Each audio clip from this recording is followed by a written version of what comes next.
অপেক্ষাকে আমি আজও ছাড়তে পারিনি। হ্যাঁ, অপেক্ষার কথাই বলছি। ভালোবাসার রক্তিম ধারালো স্নিগ্ধ ছোঁয়ায় এ হৃদয় থেকে এক এক করে ছেড়ে গেছে সব লোভ, হিংসা, ক্রোধ, অহংকার, স্বার্থপরতা, সবকিছু।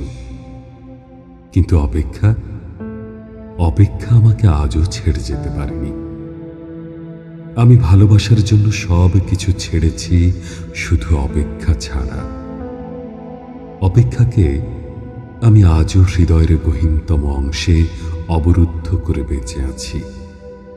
অনেকেই বলে অপেক্ষা হচ্ছে শুদ্ধতম ভালোবাসার প্রকাশ। ভালোবাসতে সবাই পারে, কিন্তু সবাই প্রিয়তমার জন্য অপেক্ষা করতে পারে না। আসলেই কি তাই? জানি না তো, হবে হয়তো। তবে অপেক্ষার কাছে আমি অনেক ঋণী। প্রিয়তমার জন্য অপেক্ষা আমাকে পাখির মতো সহজ হতে শিখিয়েছে, শিশুর মতো অনাবিল হতে শিখিয়েছে, আকাশের মতো বিশাল হতে শিখিয়েছে, ফুলের মতো স্নিগ্ধ সুন্দর হতে শিখিয়েছে। অপেক্ষা আমাকে সাগরের নীল জলরাশির মতো গভীর হতে শিখিয়েছে, প্রকৃতির মতো স্বচ্ছ হতে শিখিয়েছে, সোনালী সন্ধ্যার মায়াবী মৌনতার মতো নিবিড় হতে শিখিয়েছে।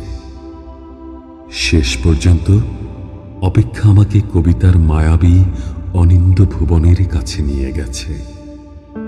হৃদয়ের মধ্যে প্রতি মুহূর্তে অপেক্ষাকে পুষে রাখা কি কঠিন, অথচ আমি সেই কাজটিই করে যাচ্ছি প্রতি মুহূর্তে, কি নিদারুণ আনন্দের সাথে। আহ, অপেক্ষা, তুমি কত বেদনার্দ্র সুন্দর,